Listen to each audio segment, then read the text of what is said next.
We're exploring 3 books in the Bible known as the wisdom literature: Proverbs, Ecclesiastes, and Job. And they're all asking the question, what does it mean to live well in this world? So we've looked at Proverbs, who you could think of as a bright young teacher. She's all about pursuing wisdom, an attribute of God that's woven into reality. And she's optimistic that if you use wisdom, you will build a successful life. But then we come to Ecclesiastes, who's more like this sharp, middle-aged critic. And he says, "You think using wisdom will bring you success. You'd better think again, because life here under the sun is meaningless." And that's a phrase he uses a lot in this book. But to understand this book, we have to realize first that we're hearing 2 voices. So first there's the teacher, and we've been calling him the critic. He's the main voice in the book. But he is introduced to us by another figure, the author. And he's the one who's collected the critic's words, and then at the end of the book summarizes everything and gets the final word. So why does the author want us to hear from the critic? Well, he wants to turn your view of the world upside down, and he's going to let the critic explore 3 really disturbing things about the world. And we should warn you, these are pretty intense. Yeah, so the first is the march of time, or as the critic says, Generations come and generations go, but the earth, it's been here long before us and will be long after. No one remembers people from long ago, and all the people yet to come, they too will be forgotten by those who come after them. So on a cosmic scale, you and I, we are just a blip.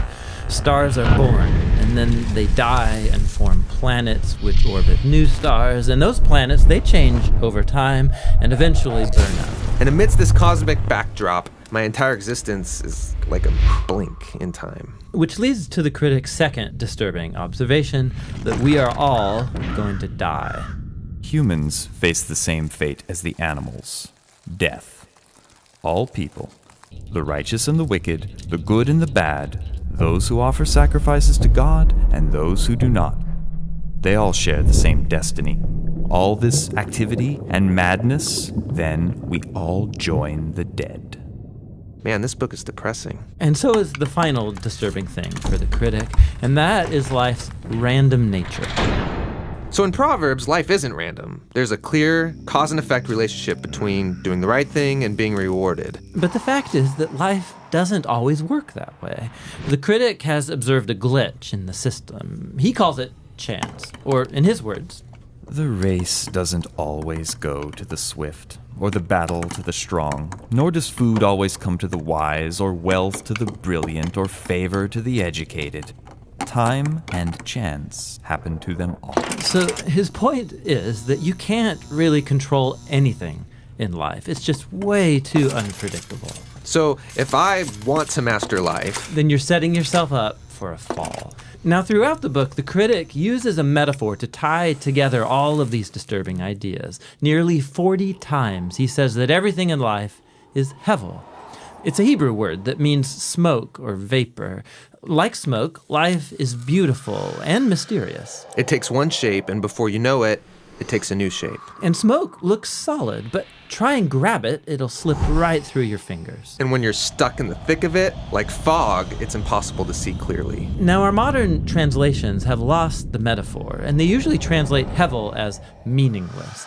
But if you read closely, the critic isn't saying that life has no meaning, but rather that its meaning is never clear. Like smoke, life is confusing, it's disorienting and uncontrollable. So what are we supposed to do with all of it? Well, surprisingly, the critic first of all acknowledges the perspective of Proverbs. He says it's a really good idea to learn wisdom and to live in the fear of the Lord. Really? I mean, he just said that doesn't guarantee success. But he knows it's the right thing to do. But secondly, and more often, he says that since you can't control your life, you should stop trying. Learn to hold things with an open hand, because you really only have control over one thing, and that's your attitude towards the present moment. Stop worrying, he says, and choose to enjoy a good conversation with a friend, or the sun on your face, or a good meal with people that you care about. The simple things in life. Yes, and both the good things and the bad, because both are rich gifts from God. And that's the surprising wisdom of Ecclesiastes.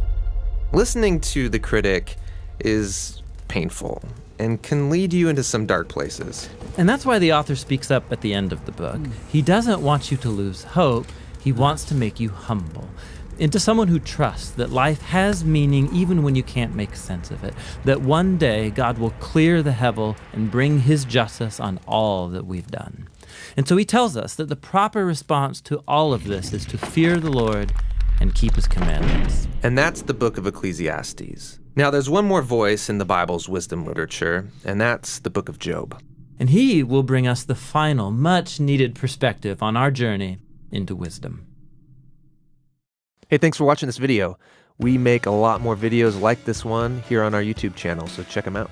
We believe the Bible is a unified story that leads to Jesus and has wisdom to offer the modern world. So we're making videos that explore all the books of the Bible, their main ideas and their unique design. We're also making videos about key themes that run through the whole biblical story. There's a lot more videos and series planned. And all of these Bible Project resources are possible because of your support. You can make a one-time gift, or you could become part of our growing monthly supporter team. And the goal is to make this whole video library available for free to anyone, anywhere. You can join us by going to jointhebibleproject.com. Download full resolution versions of these videos, posters, study guides. It's all for free there.